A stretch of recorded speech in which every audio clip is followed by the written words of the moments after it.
왕양명 선생 전승록 한 구절 읽고 제가 좀 설명해 드리는 걸로 일단 할게요. 들으시다가 또 궁금하신 거 있으면 얘기하시고요. 전승록 오랜만입니다. 이게 통 요즘 안 하다가 요즘 불교 쪽에 되게 치우쳤어요. 불교거 많이 했는데 사실은 뭐 유교거고 뭐 붙잡아도 할 게 참 많은데 강의로 많이 또 유교거도 하고 하다가 요즘에는 이제 강의는 천부경 삼일신고 얘기 좀 위주로 많이 하고 또 이런 수련 모임이나 이런 데서 불교 얘기를 많이 하는 것 같아요. 강의를 포함해서. 그래서 유교 이제 예전 선비 중에 큰 선비죠. 왕양명 선생의 그런 양심에 대한 얘기도 한번 들어볼게요. 양심 인의지로도 한 번씩 들어보셔서 두 개가 서로 이렇게 회통이 돼야 됩니다. 23번째 구절인데 오직 하나의 본성을 간파하라. 요게요. 이제 육징이라는 제자가 기록한 부분에 있는데 이런 것도 이제 재밌는 겁니다. 옛날에 녹음기도 없던 시절에 문답이 그대로 기록돼 있어요. 그러면 예전 어른들 기억력 좋은 분들이 기억했다가 바로 또 녹취한 거겠죠. 육징 인의지의 이름은 이발로 인하여 생겨난 것입니까? 그러면 우리 이제 순수한 양심이 있잖아요. 여기가 이제 양심의 세계면 이 양심 안에 인의지 신의 원리가 있는 거 아닙니까? 유교식으로는 이 오행의 원리가. 그래서 발동이 되면 원래 이게 성리학 기본 이론이에요. 주자학의 이론이 인, 예, 이쪽이 남쪽으로 보고 의, 이쪽이 북쪽, 지, 동남, 서, 북인데 그럼 인이 발동하면은 측은지심, 예절이 발동하면요 사양지심. 맹자 자체가 두 말을 다 썼어요. 어느 구절에서는 사양지심, 어느 구절에서는 공경지심이라고 불렀어요. 그러니까 공경지심도 아셔야 돼요. 사양지심, 공경지심. 좀 느낌이 또 살짝 다를 수 있으니까 의는 잘 아시는 수호지심, 지는 시비지심. 그래서 측은해하는 마음, 남을 나처럼 여기고 안타까워하는 마음, 수호지심. 부끄럽거나 잘못을 보면 부끄럽거나 미워하는 마음. 그래서 이 정의로운 분노는 수호지심입니다. 죄책감, 뭐 수치심, 정의로운 분노 다 수호지심이라는데요. 또 사양이나 공경지심, 남하고 조화를 이루려는 겸손한 마음이죠. 그러니까 나 잘났다 하면 조화를 못 이뤄요. 남 눈치 봐가면서 남하고 나를 맞추는 거잖아요. 그게 사양지심이에요. 늘 양보해라가 아니라 나를 낮추고 남하고 맞추라는 거죠. 조화를 이루라는 겁니다. 핵심이. 그래서 이 유교의 예절에서는 조화를 이루라 하는 게 핵심이고 또 불교의 인욕이라는 것도요. 결국 수용해서 조화를 이루라는 거예요. 인욕하라는 건요. 거기서 우기지 말고 자기 주장만 고집 부리지 말고 수용하고 빨리 받아들이고 조화를 이루라는 거죠. 그래서 하나로 통하는 겁니다. 조화를 이루라는 거예요. 둘 다. 시비지심은 옳은 건 옳다고 하고 아닌 건 아니라고 하라는 거죠. 여러분 양심에 맞게 옳은 건 옳다고 하고 자, 그런데 이제 이 제자의 질문요. 인의지라는 이름 자체도 원래 참나에는 이름이 없는 거 아닙니까? 발동한 거 보고 우리가 우리 안에 사랑의 씨앗이 있구나. 그래서 주자가 이렇게 정해놨거든요. 설명하기 좋게. 발동하면 측은지심, 발동하기 전에는 인이라는 씨앗. 발동하면 공경하는 마음, 우리 안에 본성으로 씨앗로 있을 때는 그 예절이라는 씨앗. 그래서 이제 이 인의지는 근본적인 원리고 우리 양심 안에 있는 이게 발동하면 사단의 마음, 네 가지 싹으로 자란다. 그래서 여기 이 양심에서 난 싹들이잖아요. 그래서 이거를 싹 단자를 써서 사단 그런 겁니다. 사단. 양심에서 나오는 싹들. 양심에 뿌리를 두고 나오는 싹이기도 하고 또 양심 자체 이 싹이라는 의미가 두 가지. 이쪽에서 보면 여기서 양심의 이 본체에 뿌리를 두고 난 싹이고 또 싹이라는 거는 잘 키우는 입장에서 보면 이제 시작점이죠. 이걸 또 잘 키워내라는 의미도 있고 아무튼 사단이죠. 측은지심이 하나 올라왔다는 건요. 양심이 밖으로 발동했다는 거고 발동한 그 싹이기 때문에 이놈을 잘 키워서 이 온전한 사랑을 구현해 보라 하는 거니까 요거를 잘 키워서 이 아름드리 나무로 만들어야죠. 그렇죠? 그래서 사단이라는 말이요. 오묘합니다. 요 씨앗 입장에서 보면 씨앗에서 뭐가 싹이 났다는 얘기고 막 싹이 난 싹이니까 이걸 잘 키워서 잘 확충해 나가야 되니까 사단 이런 걸 사단 확충론 그러죠. 사단을 잘 확충해 가시오. 이제 맹자 주장은 이게 답니다. 맹자는 이렇게 생각하고 사신 분이에요. 그래서 평생을 자기 내면에 있는 양심, 인의의 잣대를 가지고 모든 일을 다 꼼꼼히 다시 검토하고 이게 진짜 백성한테 옳은 일이냐 하는 거, 정치부터 모든 문제, 정치, 경제, 문화, 철학 모든 문제를 자기 마음 안에 있는 양심의 잣대로 연구해가지고 임금한테 가서도 간언하고 책도 쓰고 백성들 가르치고 했던 분이에요. 이게 다예요. 맹자의 다른 양심이 없어요. 맹자한테는. 그래서 이런 걸 그대로 지금 배운 양반인데 왕양명 선생이 주자를 통해서 왕양명한테 왔을 때는 이제 주자는 이런 이론을 이제 정밀하게 맹자 말 그대로 한 거예요. 사실은 주자가 뭐 손댄 거 없어요. 맹자 말 그대로 한 거예요. 그런데 이제 지금 뭐죠? 질문이 인의예지란 이름은 이미 발동했을 때, 즉 측은지심이나 공경지심, 수호지심, 시비지심으로 감정상에서 양심이 발동했을 때 우리의 에고의 차원에서도 분명하게 느낄 수 있게 양심이 발성했을 때 그때에 그 이름이 생겨난 거 아닙니까? 그렇다. 분명히 그 이름은 발동했을 때 생겨난 거죠. 그런데 이미 본체 안에 있었죠. 그 원리가. 원리는 씨앗은 안에 있었고요. 이게 발동해야 우리가 우리 속에 인이 있는지 의가 있는지 알죠. 그러니까 사람들이 난 내 안에 양심이 있는지 모르겠다고 하니까 그래? 너 측은지심, 사양지심, 수호지심, 시비지심 있잖아. 싹이 났다는 얘기는 씨앗도 있다는 얘기 아니냐 해서 맹자가 성선설로 너 본성은 본래 선하다 하고 설득한 거예요. 왜냐면 측은지심 없다는 사람이 없으니까. 그러면서 난 내 안에 양심의 씨앗이 있는지는 모르겠다. 본성이 선한 줄은 모르겠다고 하니까 본성이 안 선한데 왜 측은지심이 나오냐 이거죠. 본성이 안 선한데 왜 너 나랑 얘기할 때 이렇게 겸손 떠느냐. 본성이 안 선한데 왜 잘못된 걸 보면 이건 아니지 하고 바로 얘기하느냐. 아이들도요. 이건 아니지 바로 얘기합니다. 아닌 건 아니에요. 예. 아이들도 돈 뺏어가 보세요. 이건 아니지. 이건 부모로서 이렇게 하면 안 되지. 이런 게 있어요. 자기도 다 아는 게 있어요. 시비지심, 옳은 건 옳고 그른 건 그르고. 이 시비 판단 기준이 선명히 자기 안에 있다고요. 그래서 이제 이거를 가지고 맹자가 얘기한 건데 이제 그 얘기, 이거 가지고 이제 대화를 합니다. 그래서 왕양명이 그렇다. 다음 날 질문하였다. 그래서 거기서 대화가 끝났네요. 하룻밤 자고 육증이 또 물어봐요. 측은지심, 수호지심, 사양지심, 시비지심은 본성 밖으로 드러난 덕목입니까? 본성이 밖으로 나타났을 때 사단이라고 하는 거 맞죠? 라고 하니까 왕양명이 사실 인의의지도 밖으로 드러난 덕목이다.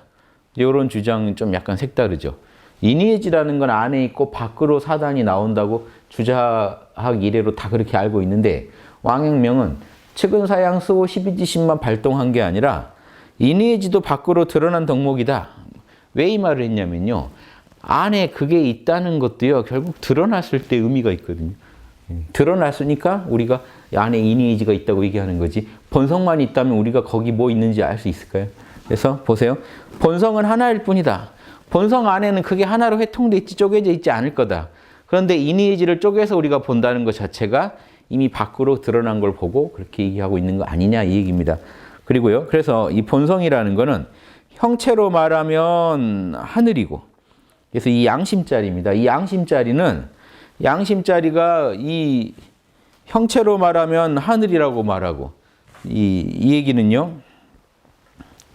이 지금 형체 하늘은 사실은 그 우리가 본성이라고 바로 이해하기 힘들지만 이 온 우주를 말하는 겁니다.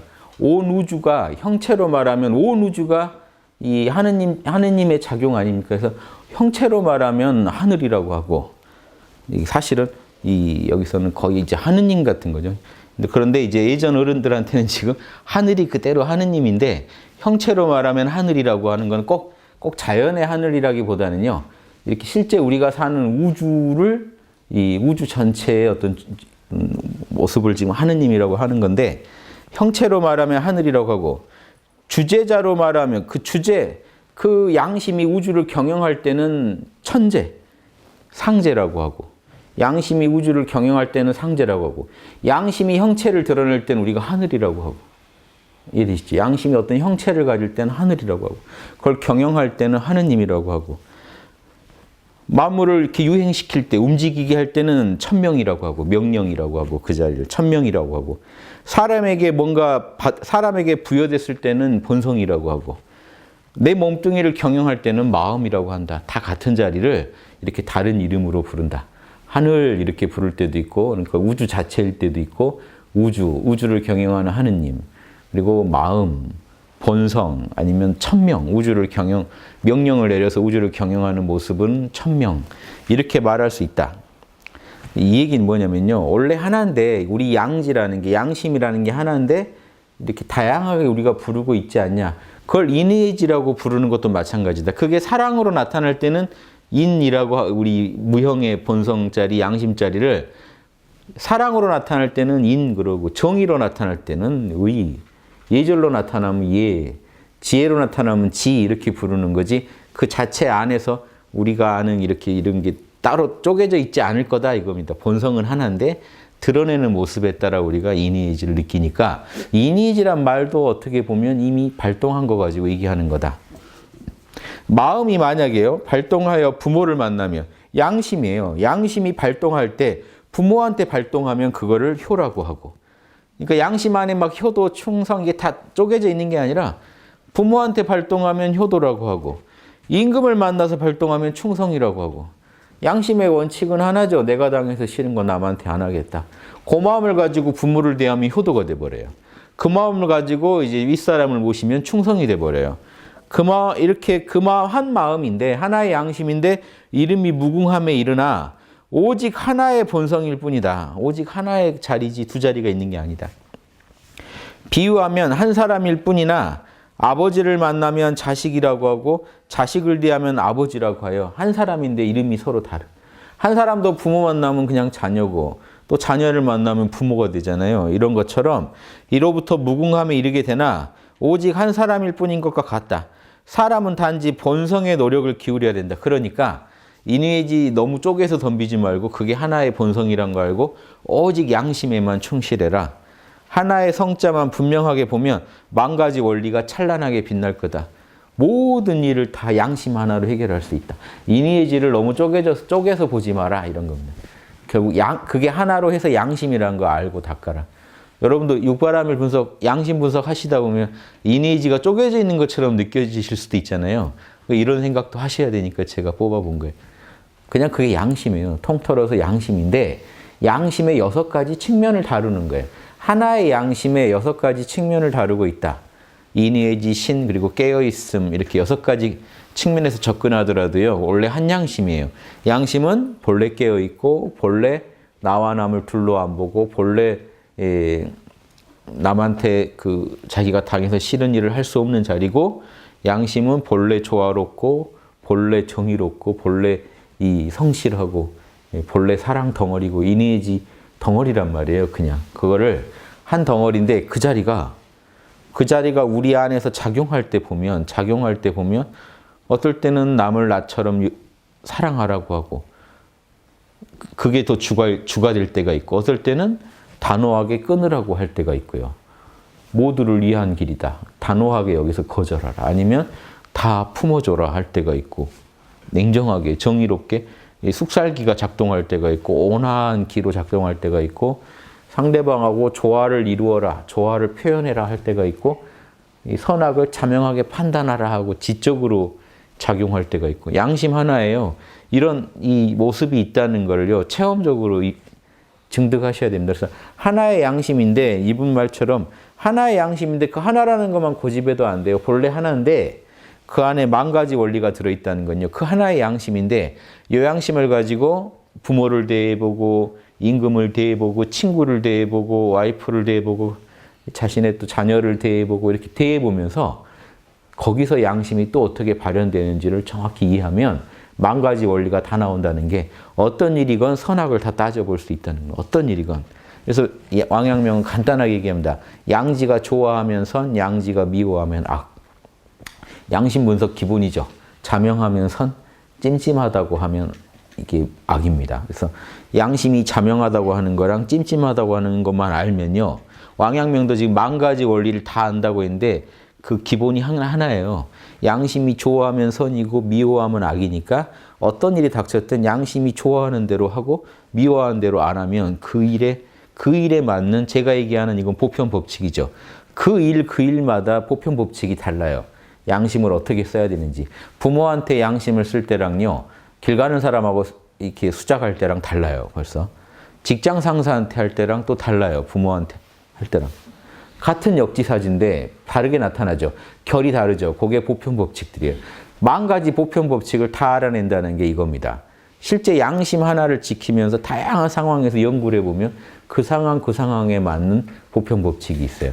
그리고 한 부모를 대할 때도 이때는 이렇게, 이때는 내가 그 앞에서 재롱도 부리고 해야 되지만 이때는 또 내가 울면서 또 간언을 해야 될 때도 있고 요거 결정을요. 양심은 알지만 우리는요. 어느 하나에 금방 고정돼 버려요. 보편 법칙도 하나만 알고 거기서 멈추려고 그래요. 사랑은 희생이야. 딱 여기서 멈춥니다. 그래서 뭔가 이렇게 희생하면서 내가 사랑하고 있다고 느낄 수도 있어요. 사랑은 주는 거야. 막 주면서 나는 사랑하고 있다고 느끼는데 상대방은 그렇지 않다는 거. 이런 거 이제 알면은 충격이 오죠. 왜냐면 나는 그거 하나로 고집을 부렸는데 사실 다른 길이 없는데 이게 진실이 아닐 수도 있다. 진리가 아닐 수도 있다는 거를 마주하면요. 그 에고는 멘붕이 옵니다. 왜냐? 에고가 그건 고정관념과 욕심으로 정한 법칙이거든요. 자명하게 연구해 본 게 아니거든요. 그래서 그 양심 분석을 통해 결국 이것도 이니에지의 여러 측면에서 양심 분석을 해보셔야 진짜 양심이 좋아하는지 이 부분은 또 양심이 어떻게 생각하는지 양심이 좋아하긴 하는데 어디까지 좋아하는지 양심이 밉다고 하는데 어디까지 미워하는지 즉 얼마나 찜찜해하는지 또 얼마나 좋아하는지 또 선이 있단 말이에요. 요 선 넘어가면 안 좋다 그래요. 그러니까 사람들은요 금방 또 하나로 빠져버려요. 양심이 자신을 내려놓고 희생할 때 좋다고 했겠죠. 그러면 계속 희생하는 게 좋다고 생각하고 에고는 또 편견을 갖게 됩니다. 그게 아닌데 그 상황에 맞춰야 돼요. 그래서 제가 그 육식 채식 문제 그런 것도요. 육식 고기가요 불쌍해서 못 먹겠다 이 말도 양심에 맞아요. 근데 또 사람이요 이 고기도 또 먹어야 되는 거 아닌가 그건 우리가 정한 게 아닌데 예.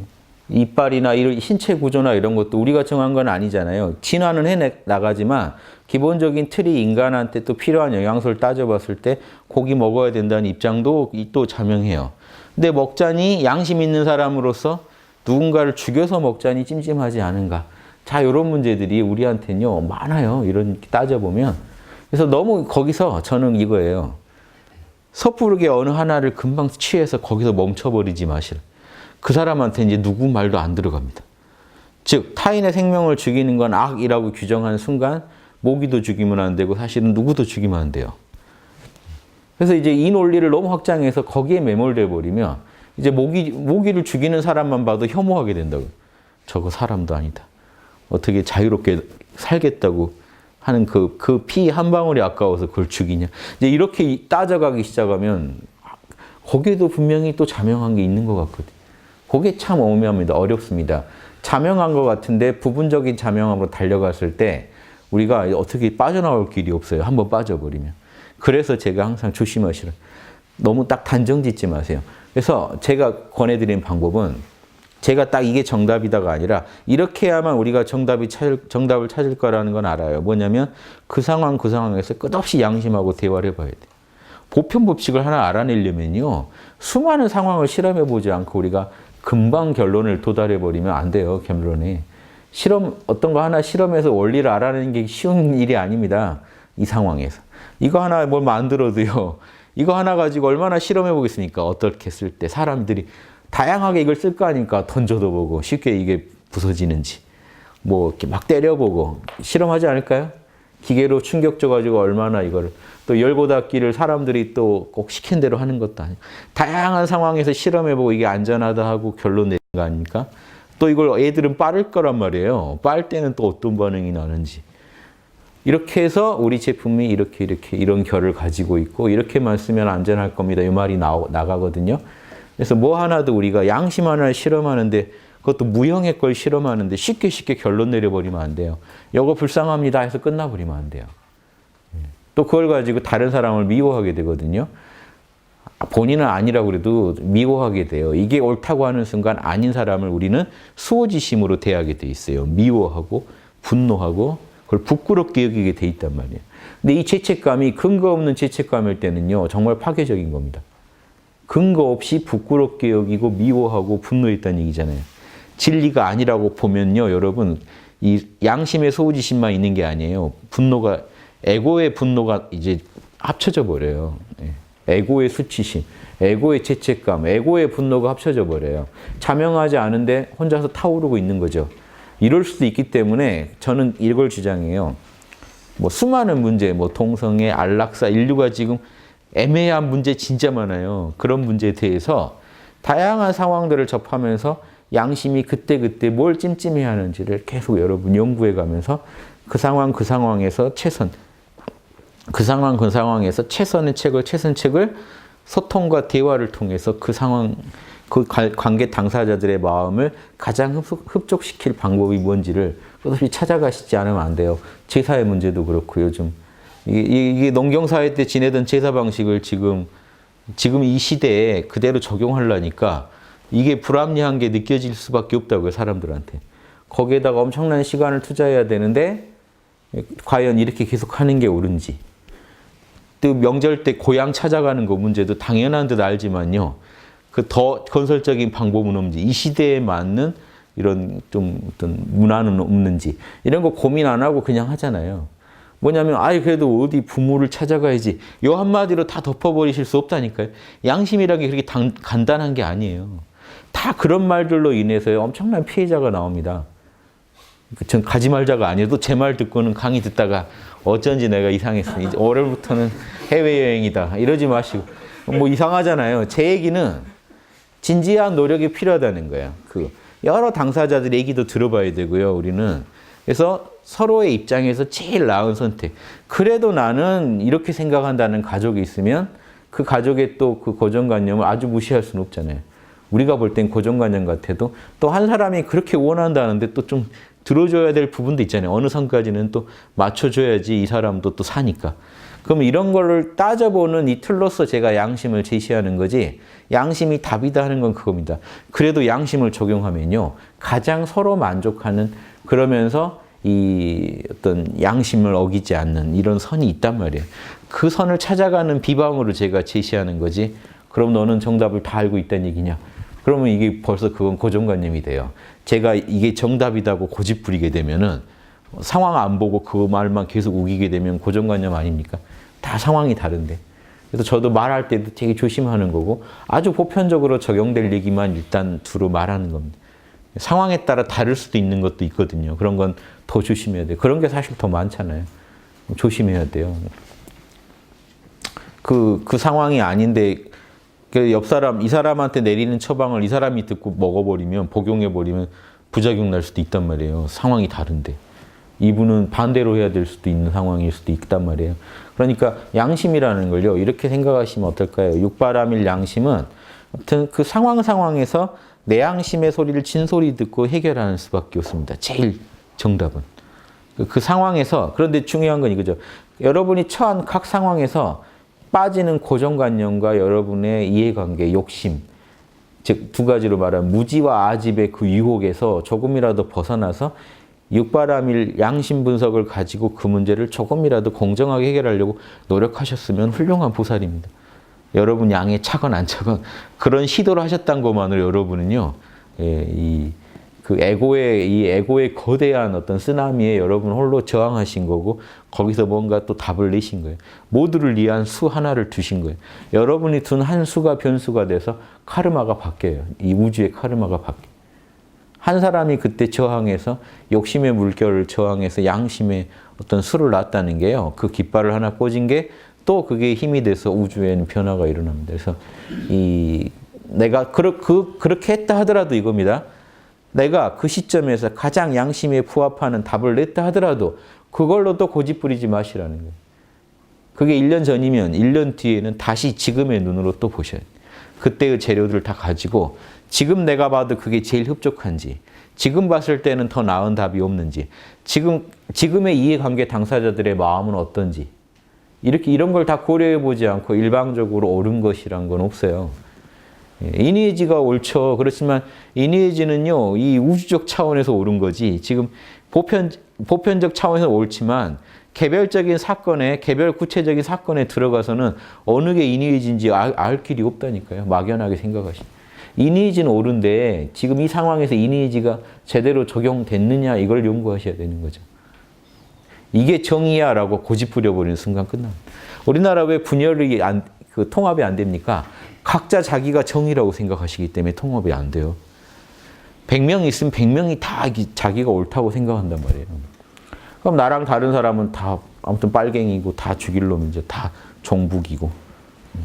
같이 그분들 말이 서로 맞으면 이 나라는 빨리 헤어지는 게 나아요. 그런 분들끼리 모여서 서로 산다는 게 말이 안 되는. 진짜로 그렇다면. 그런데 우린 또 살고 있어요. 평소엔 잘 살아요. 또 아쉬우면 또 별소리 다 해서 다 또 자기한테 이득이 될 때는 또 언제 그랬냐는 듯이 친하게 지낼 겁니다. 그런데 뭔가 또 자기한테 불리할 때는 또 수많은 그걸 쪼개가지고 나만 옳다고 고집 부리시잖아요. 그래서 특히 우리 민족한테 필요한 게 지금 이 나라에 필요한 게 이거 같아요. 남의 얘기 들어보고 남의 입장도 옳을 수 있다고 역지사지 해주면서 모두가 윈윈할 수 있는, 모두 이룰 수 있는 홍익인간의 답을 현재 역량 안에서, 지금 처한 상황 그리고 현재 역량 안에서 가능한 거를 찾아서 하나라도 더 이렇게 그걸 선택해 주는 거. 그 선택함으로써 또 좋은 인과를 짓는 거. 미래를 위한 좋은 투자를 한 거. 이거 이상의 저는 답을 모릅니다. 그래서 제가 강조드립니다. 저도 그래서 뭐 이렇게 지금 판단하기 애매한 문제들은요, 저도 또 기다리면서 보는 거예요. 아무튼 항상 양심적 시각으로 내가 이 문제를 다루고 있는지라도 계속 점검해야 됩니다. 당장 안 풀리는 문제도요, 이건 따져보셔야 돼요. 진짜로 그 문제를요, 여러분이 진짜로 모두를 위해 따지고 계신지. 어떤 문제가 안 풀려 어려워 그럴 때요, 여러분 이익을 더 취하려다 보니까 어려운 건지 진짜로 모두를 위해서 그 문제를 양심적으로 다루고 계신지 육바라밀 분석을 계속 하셔야 된다니까요. 그래서 스스로 당당해지시지 않으면 그 문제를 다룰 수 있는 힘이나 지혜가 사라져버려요. 힘이 없어져 버려요. 자신이 사실 나조차고 하는 것 같다는 느낌이 들면은 양심 분석을 더 할 수가 없죠. 엉터리 양심 분석이 돼버리니까. 그래서 진지하게 반성하실 땐 반성하시고 꼭 물어보세요. 내가 이 문제를 진짜로 모두를 위해 다루고 있는지. 가족 간에 뭔 트러블 있죠? 나만 정의다고 우긴단 말이에요. 서로. 그런데 진지하게 상대방 입장 내가 들어봤는지, 진지하게 상대방 입장 측은한 마음으로 생각해 봤는지, 그리고 그 상대방 입장을 수용하면서 조화를 이루려고 했는지, 상대방한테 부당한 피해를 안 줬는지, 내가 한 선택이 진짜 자명한 근거를 갖고 있는 진짜 옳은 판단인지, 이 확신이 드는지를 따져보시면 뭔가 찜찜한 게 잡히죠. 그거 하나만 고쳐도 오늘 하루 불교식으로 말하면 큰 업장 턴 거고 좋은 인과, 선한 인과 지은 거예요. 그럼 오늘 하루 아주 밥값하신 거예요. 혼자 뿌듯해 하셔도 좋아요. 주무실 때 내가 오늘 뭐 하나 큰 거 하나 털었다 하고. 이런 겁니다. 보살의 삶이나 군자의 삶이란 거는 삶 속에서 하나씩 하나씩 치워가는 거예요. 문제가 되는 걸 치워서 더 합리적으로, 복잡한 걸 더 편하게, 더 합리적으로, 꼬여 있는 거를 이 욕망으로 이렇게 하는 거를 더 양심적이고 합리적으로 이렇게 조금씩 조금씩 바꿔가는 삶. 하루하루 그렇게 바꿔가는 삶이 있는 반면 그런 분들이 군자나 보살인 거예요. 그런 삶을 살아가는 분들이. 반면으로 지금 더 꼬이게, 점점 더 꼬이게, 더 욕망에 빠져서 문제를 해결하면서 더 꼬이게, 더 어렵게 만드는 분들이 있단 말이에요. 그렇게 이렇게 하루하루를 경영하는 거랑 하루하루 뭔가 더 자명해져가는 삶과 하루하루 찜찜해져가는 삶하고는 다르잖아요. 그래서 이런 삶의 길을 권해드리고 택해 보시라는 겁니다. 방법도 어렵지 않고 인의의 집 신밖에 없잖아요. 거기다 깨어있으면 더 해서 이제 육바라밀. 요거면은 내 인생이 지금 털리고 정화된다는 게 이게 기적입니다. 요 6가지만 붙잡으시면. 그래서 자꾸 그 삼매니 명상인에서 선만 붙잡지 마시고 인의의 질을 통으로 붙잡으세요. 그래서 사랑선이 돼야 돼요. 사랑이 그대로 선이 돼야 돼요. 남의 입장을 배려하는 걸 깨어서 하시면 사랑의 선입니다. 선도 그냥 깊은 명상에서 닦는 것만이 선이 아니에요. 깨어서 남의 입장 배려하면 사랑선이에요. 정의 선이에요. 내 에고의 소리 내려놓고 내 양심의 소리를 순수하게 따르는 정의의 그런 실천은요, 선이에요, 그대로. 공경, 남에게 양보하는 것도 선이에요. 조화를 이루는 것도 선이에요. 깨어서 양보하면 선이에요. 깨어서 시비 판단을 하면은 이것도 선이에요. 지혜의 선이에요. 성실, 나태해지고 싶은데 깨어서 양심의 힘으로 성실해지면 양심이 시키니까 한 번 더 움직이게 되면 성실선이에요. 육바라밀로 말하면 보시선, 지게선, 인욕선, 정진선, 반야선 다 선이에요. 그걸 선으로 못 즐기시면 카르마가 안 바뀝니다. 앉아서 계속 선만 하고 있으면 이것만으로는 안 바뀌어요. 이렇게 앉아서 명상에 든 선으로는 배고픔 하나도 해결 못합니다. 빨리 움직여서 뭐라도 라면이라도 끓여야 배고픔을 해결하죠. 손발 안 놀리고 카르마를요. 손발 놀리면 카르마가 직접적으로 만들어지는데 이런 거 다 안 쓰고 명상만으로 해결하겠다는 게 얼마나 무리한 생각입니까? 명상은요. 생각, 말, 행동을요. 더 힘있게 움직이게 양심대로 참나의 뜻대로 움직이게 하려고 선을 닦는 겁니다. 선을 닦아야 하느님하고 하나가 되죠. 그래야 내가 말하고 생각하고 행동할 때, 즉 카르마를 지을 때 힘있게 지혜와 자비와 그런 거기에 능력을 넣어가지고 이 카르마를 지을 거 아닙니까? 그러려고 선하는 거지 죽은 선 닦지 마세요. 혼자 앉아서 계속 명상으로 들어갈 수밖에 없는 선. 이런 선의 결과는요. 혼자 산으로 계속 들어가야 돼요. 소통이 안 돼요. 이런 선을 닦을수록 세상이 더 혐오감이, 세상에 대해서 더 미워하게 되고 혐오하게 되고 다른 사람하고 대화를 하면요. 더 아유 탁기 덩어리들, 잡념 덩어리들 하면서 본인이 세상을 다 왕따시킵니다. 계속 그러면서 자기 안으로밖에 못 들어가요. 밖으로 소통이 안 돼요. 자기 안에서는 우주가 하나라면서 밖에 나가면은 먼지 하나하고도 싸우고 있어요. 돌멩이 하나하고도 싸우고 있어요. 이렇게 좁아 터진 선이 됩니다. 진짜 태승선이라는 건 진짜 군자 보살들이 닦는 선은요. 군자는요 홀로 닦는다는 게 없어요. 군자는 백성의 리더죠. 보살은 중생의 리더예요. 똑같아요. 그래서 이 같은 존재이기 때문에 중생 빼놓고 이 선이 없거든요. 항상 삶 속에서 선을 닦는 거죠. 죽겠다 할 때 선이 위력을 발휘합니다. 다 죽겠다고 할 때, 활로가 없다고 할 때 깨어서 보고 저리 가자 해가지고 그리 사람 몰아서 탈출시키는 게 이 분자와 보살이라는 거예요. 또 그런 얘기하면요. 불자들은 또 거봐라 유교가 스케일이 작다. 백성, 사람만 생각하지 우리 불교는 중생, 미물까지도 구제한다. 그 미물까지 구제할 힘도 없으면서 그런 얘기 자꾸 하지 마시고요. 사람부터 잘 챙기세요. 부모님부터 잘 챙기시는. 꼭 가족 버린 사람들이 그런 얘기합니다. 가족 버린 사람들이 막 우주를 다 구제하겠다. 우주도 원치 않고 그렇게 구제된 느낌도 안 들어요. 우주 입장에서. 중생 입장에서 볼 때. 이해되시죠? 말이 센 게 좋은 게 아니에요. 예. 우리는요, 나랑 만나는 사람들밖에 구제할 수가 없습니다. 나랑 만나는 뭐 동물, 식물도 포함하지만 유교는 그런 게 없는 게 아니라 사람이 제일 귀하니까 사람 얘기하는. 중용에 보시면 이 말이 나와요. 자기의 본성을 다 남김없이 발휘한 사람은 다른 사람의 본성을 남김없이 발휘해 줄 수 있고 그런 사람은 만물의 본성까지 남김없이 발휘하게 한다. 유교에도 다 있어요. 그런데 사람이 제일 귀하니까 사람 얘기하는 겁니다. 우리나라 홍익인간 또 보고 그런 불교는 그래요. 우리는 홍익을 해도 중생을 다 홍익시키는데 우리 민족은 스케일이 작아서 인간만 홍익하는구나. 인간만 살려주시면요. 인간이 만물을 다 바꿔요. 인간이 제일 킵니다. 그래서 인간을. 다른 중생하고 똑같은 존재가 아니에요. 그래서 자연 그 소중히 여기는 분 자명해요. 자연도 아껴야죠. 다 좋은데 그분들한테 인터뷰하면 꼭 뭔 말 나온지 아세요? 인간이 쓰레기라는 거예요. 인간이 자연 앞에 아무것도 아닌 쓰레기 같은 존재들이 자연을 망치고 있다는. 뭔가 분노하고 계신데 방향이 좀 잘못됐어요. 자연을 앞에서 그렇게 자연을 사랑해 줄 수 있는 그 마음 낸 것도 인간이고요. 인간이 위대하니까 그분 안에서 그렇게 양심이 작동한 겁니다. 인간이 하찮은 존재면요. 인간이 그렇게 노력 안 해도 돼요. 하찮은 존재가 뭘 한다고 우주에 뭔 악영향이라도 끼치겠습니까? 악영향을 끼칠 수 있다는 것 자체가 인간이요. 엄청난 권한을 우주에서 받았기 때문에 그래요. 이 사실을 부정하고 엄청난 권리를 누리면서도 자기가 그 권리 있다는 걸 모르고 문제를 풀어가면요. 안 풀립니다.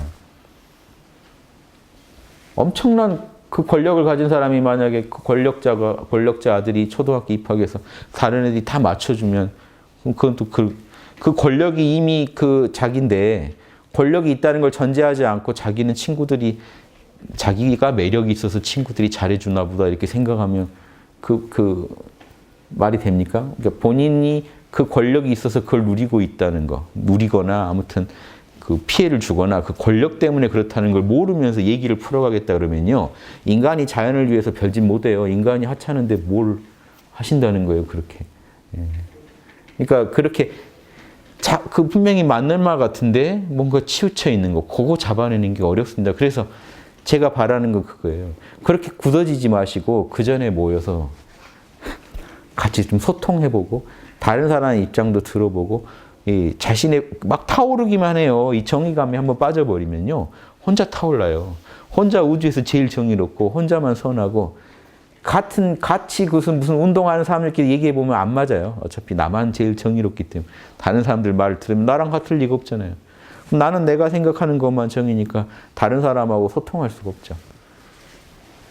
저더러도 카페에서 한 번씩 지적당해서 나가신 분들이 지 마음에 안 맞으면 다 자르는 뭐 비양심적인 사람이라고 하는데 제가 요구하는 거는요. 무슨 제 마음에 든다 안 든다가 아니라 인의의지를 가지고 학당에서 강조하는 인의의지를 가지고 학당에서 처신해 주시라는 거예요. 다른 의견도 좋으니까 인의의지에 맞게 표현해 달라는 거예요. 무례하게 자기만 옳다 남은 그러다고 딱 해놓고 지적하면 왜 너만 옳다고 생각하는데 하면서 상대방한테 덤탱이를 씌웁니다. 그럼 우리가 그런 분들은 바로바로 엄단에 처합니다. 왜냐 이분이는요 지금 상대방하고 대화할 준비도 안 된 분이 와서 상대방하고 대화하면서 상대방을 망쳐놔요. 저희는 학당 운영자 입장에서 바로바로 조치 취합니다. 그러면 바로 또 비방합니다. 양심한다는 곳이 이래도 되냐 하면서 그분들 거 다 캡처해 놨거든요. 캡처해 놓은 거 보면요. 다 자기만 옳다는 거예요. 그분들은 되게 공통적이에요. 한 사람이 쓴 것처럼 되게 레파토리가 똑같습니다. 그 삭제된 캡처된 것들을 보면요. 한 사람이 쓴 것 같아요.